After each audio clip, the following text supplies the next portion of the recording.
Hi, I'm firefighter John Lucas with the Batavia Fire Department. Join us as we take a closer look at Truck 1. In 1978 we got the Seagrave, that was 100 foot, and then we received this one boat, and that's a 100-foot tower ladder, which has the big fancy box on the end which holds two firefighters to help get to the top of the building, or they can run master streams and put the water down in the building. Well, Batavia was fortunate enough to get a new ladder truck a few years back here. It was a great asset to our department because our previous ladder truck, even though it was 100 feet, it was basically vertical reach. And now with the 100 feet ladder truck, we can actually go 100 feet basically horizontal, so we get a lot more reach to residential neighborhoods. The old ladder truck service life, for what we were doing with it, it pretty much had extended itself. Like I said, it was purchased in 1978, ran solid for all those years, was in good shape. It was involved in an accident back in 1992 where it was almost totaled. They rebuilt it and they put a new cab on it, resurfaced the ladder. We got some more years out of it. It's more versatile as far as a bigger bucket. You can get more people up faster, quicker, and you can make rescues, several rescues as opposed to single rescues with a stick ladder. Well, we could put two firefighters up in that basket now, and they can go up to the roof and go up there and get their roof operations done, cutting a hole in the roof. It helps them getting access into the structure if they have to go through a window. The basket is significantly safer than standing on a typical ladder we did before, and allows us to do different ventilation operations. And also having the two nozzles mounted on the ladder allows us to use fire streams much more effective than we could before, and at a greater gallons per minute. Easier setup. Two guys can set it up in approximately 3 minutes. Our old ladder truck, with the same amount of manpower, took much longer. I'd say 5 to 6 minutes. Having a big vehicle like that, or any part of our fleet, is a big maintenance expenditure between, just changing tires, maintaining all the electronics and the engine components. And it's something you have to do a little bit specialized to handle, and we're fortunate enough that a couple of people in-house can take care of some of that for us. The drivers of the truck, as with any vehicle, are required to check like basic fluid levels, all the equipment, and just make sure the vehicle is ready to respond to any incidents. Along with that, they walk around the vehicle and make sure that there's any fluid leaking or anything that's pointed out, so it can be checked and verified that it's not a major concern for a response later on during the shift. The basic engine's going to be about mid-$300,000. You get about 20 years of service out of them. In a ladder truck, you'll be running upwards of $800,000, all the way up to over $1 million, depending on how the specifications are. We were able to get some dollars from the federal government to help purchase the ladder truck we have today. Firefighting in general is a risky job, but the truck company, engine company, squad, it's all risk. There's a lot of risk, so that's why we train. Ladder trucks on the fire ground are specifically entailed with ventilation, search and rescue, and controlling utilities. So it's more of a specialized field as opposed to just pulling the hose line in and putting out the fire. We cross-train here, so anybody that's on an engine one day could be on the truck the next. What we'll need to do to be on the truck is you have to know how to operate it. It has outriggers. The setup is a lot different than an engine. Getting the outrigger set up, getting the ladder set up, knowing the different compartments, knowing its limitations so you can use it safely and not have it set up too low or too high where it could tip over and stuff like that. And it does require a special ability to drive it. We have testing for that, so it's a significantly longer than driving an engine through town. Because of the size of the truck, we do limit the amount of drivers we have for it, and they have to receive some special behind-the-wheel training and an obstacle course to make sure they don't hit things while they're out driving around. What's interesting is the bucket's out about 8 feet in front of you, so when you make your turns, you've got to look for signs and other vehicles so you don't hit the end of the bucket into the front of somebody else's vehicle or a sign or a tree. You need to take up both lanes if you make a right turn or a left turn. It just takes a little more time and a little more patience. People ask us a lot of times, what's the difference between a truck and an engine? And the difference between each one is an engine is what we would call a pumper. Basically what we use it for is fire suppression, use it for fires. Like the engine company, what they do is they locate and then extinguish the fire. What a truck company does, they have a whole bunch of stuff to do depending on what truck they are when they first get there. The engine's basically responsible for suppression, putting out the fire. And the ladder truck, it aids the engine company in putting the fire out. So what their responsibilities will be to ventilate the roof, open the windows up to lift out the heat and the smoke, so the engine company can better effectively fight the fire. We use the truck as a toolbox. We have all the equipment that we need that wouldn't be available on our engines. We also can use our current truck for fire suppression as well, but the difference is we do have the ladder on top of the truck, which was the reason why they call it a truck. The engine, we do not have the big ladder on top of the engine, so that's why we call it an engine. It's not just the ladder truck that we want there. We want it for its equipment of using the ladder, but we also want it for the equipment that the rig carries. It has a couple of saws on it for ventilation. It has long extension ladders in the back.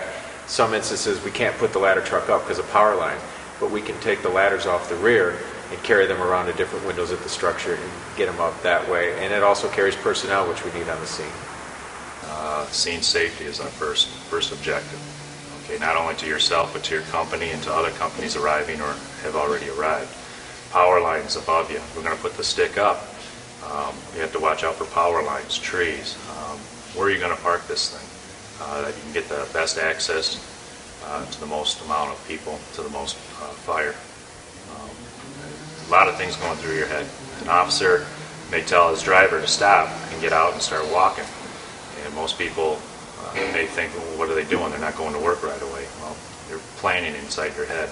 Where's the best place to go? Where's the best place to park? Sometimes we get ordered to park in a certain place, sometimes you don't. You have to think on your own. The main task, basically, it's ventilation. It's a support company for the engine company. Cutting holes in the roof, venting, forcible entry, rescues. That's basically the main function of the truck. Two guys. Every now and then, you might get another guy, but you usually get two guys 90% of the time. Well, these two people have to do what six guys usually would do on a typical ladder company. A ladder truck, what their jobs entail is pretty much saving the lives. I mean, they have a very, very important job, saving the people's lives that are stuck inside the house and saving the guys going in to look for the fire. They end up opening the house up, so it makes it easier for the guys to find a fire and not get burned or anything like that, and make it a little bit more visual for them. And also saves people stuck up there from the smoke, so they don't breathe in the smoke or the heat and end up killing them. We have various types of tools that we use inside of a house for various purposes. But this is what we call a roofman's hook.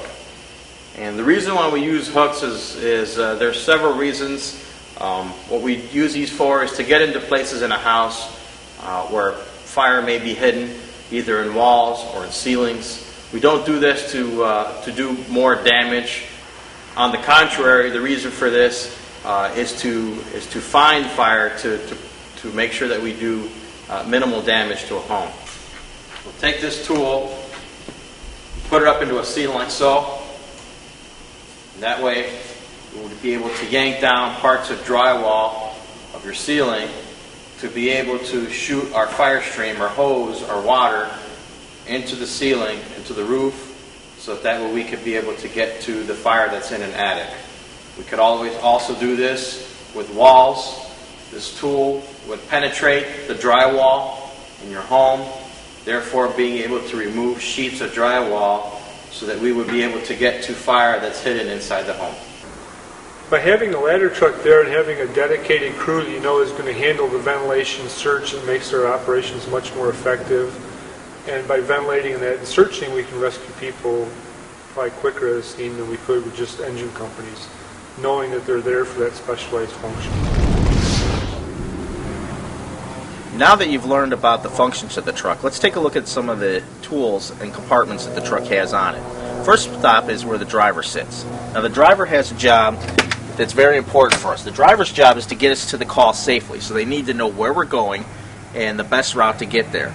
And they need to do it with safety in mind. So we have to keep a lookout for cars, people, anything that might get in the way of us responding, and be cognizant of the things going on around us so that we can get to a call safely. So that's their number one priority. If we go further back, we have a place for a firefighter to sit. Now, normally on the truck, there isn't anyone sitting here, but we do have room to put a firefighter here, and actually a flip-down seat back here for the firefighter, so we could have two firefighters on the side. Inside we have a compartment that allows us to carry medical equipment, so that if we have to come upon a accident or we get sent to an emergency medical call, we have basic life support equipment in here, so we can do band-aids, bandages, first aid, start CPR, those kind of things. Start immediate care until an ambulance or a paramedic engine gets there for us to start advanced life support. If we move further back, in this compartment we have some tools for the firefighter on this side. Now in here we have a Halligan bar and a flathead axe. Now together these are called the irons, and these are the basic tools of the firefighter. And we have one on this side and one on the other side. So the firefighter getting off here, if he needed tools, are right here in this compartment for him. Now,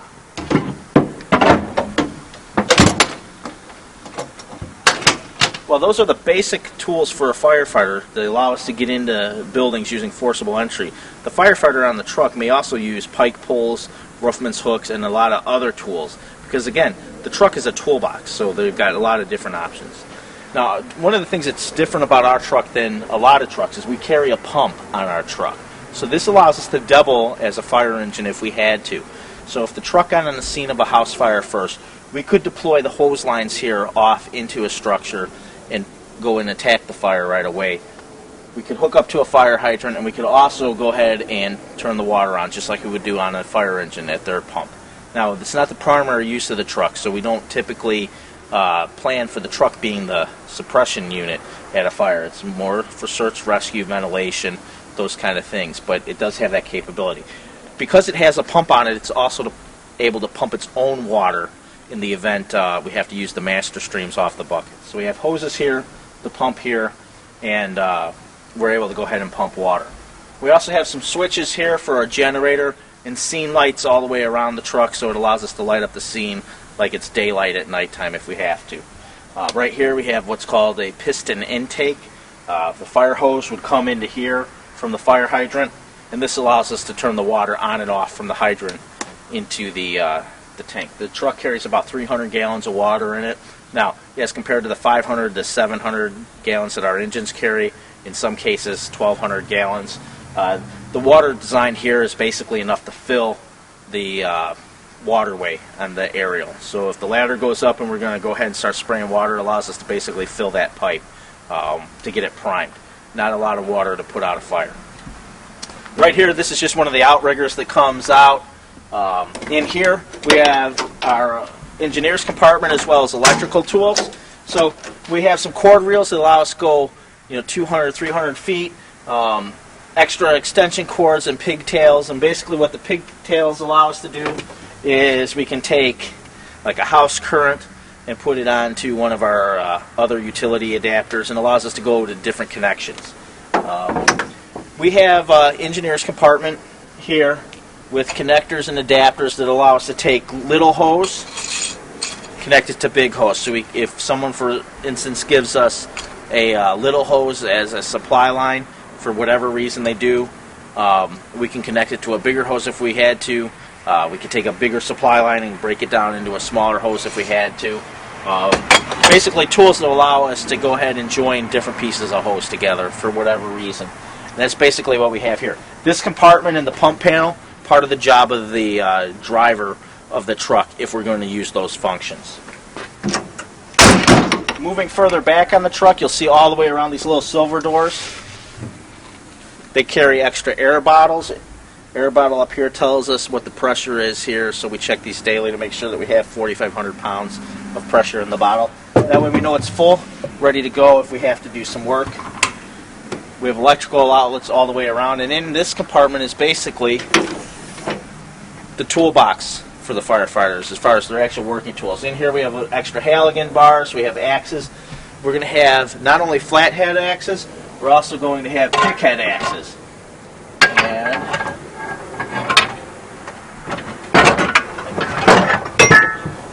pull one of those out for you.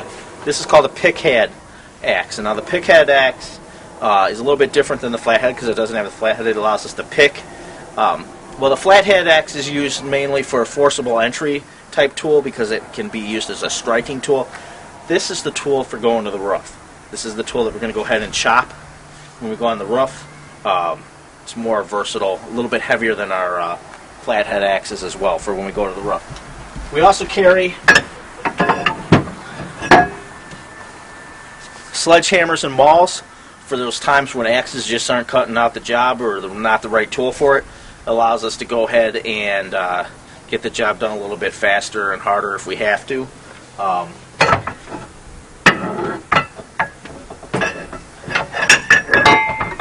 And we have a lot of other prying, forcible entry type tools up here.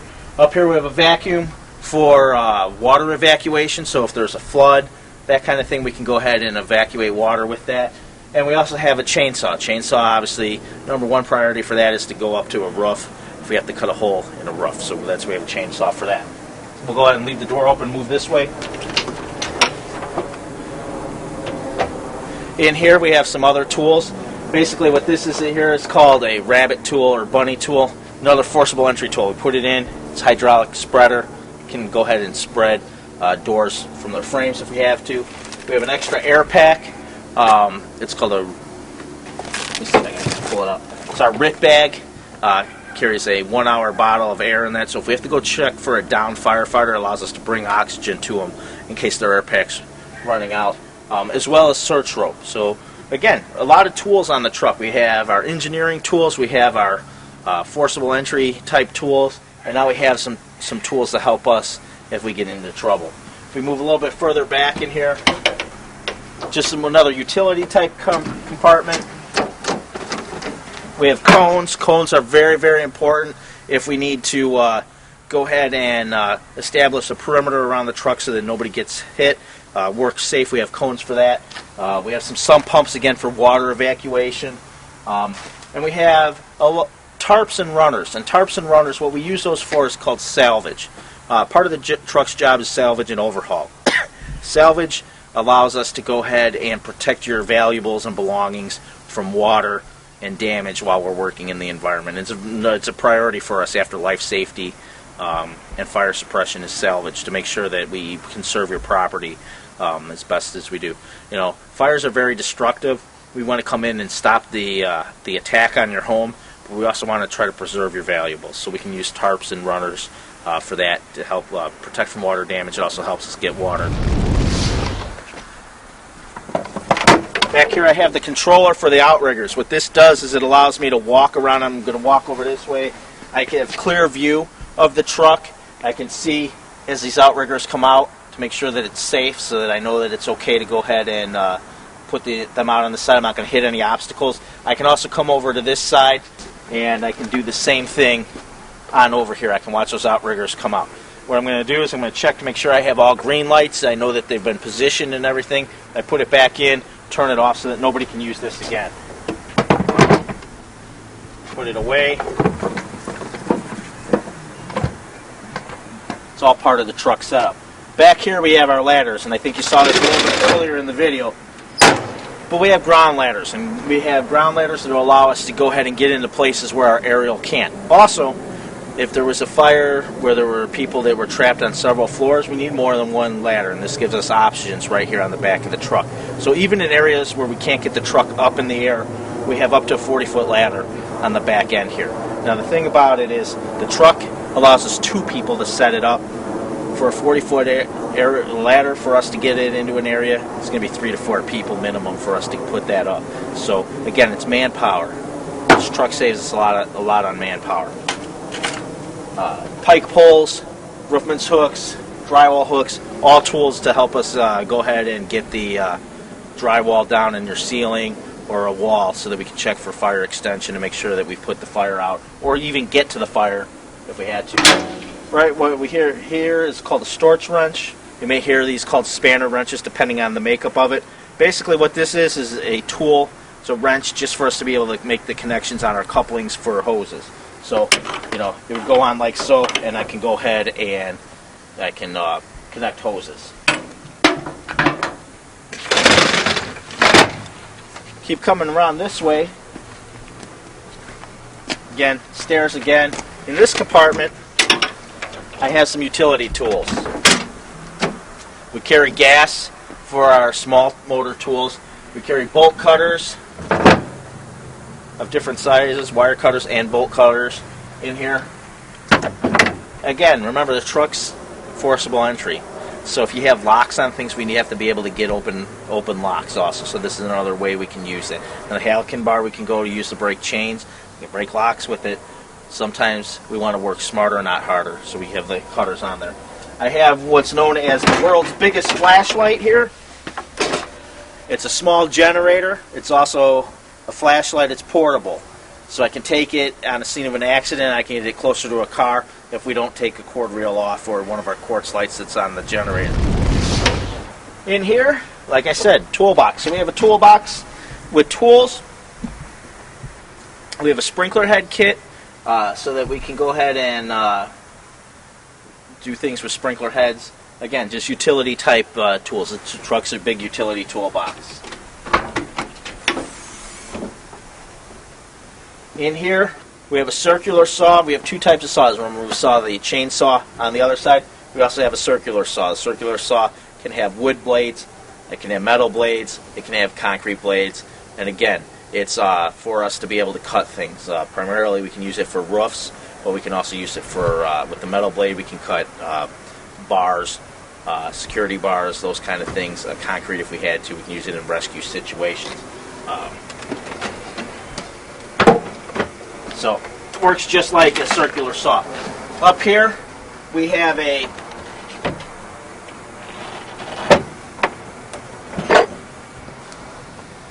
no, it's not a rocket launcher. This is called a piercing nozzle. Basically, the hose would come in here, and it's got a bunch of nozzle openings at the top that spray in a fog-type pattern. And we can take this and we can hit on this end. We can take this and jam it through a dumpster, a wall, a floor, a car for a car fire. Basically, any area that we can't get access to, we can take this and jam it into a confined space and help us put out a fire that way. In this compartment here, we carry extra air packs. We have air packs in every firefighter's seat, but we also carry extra air packs in case someone on the scene walks up and needs an air pack. We have that there. We have some extinguishers and pump cans as well.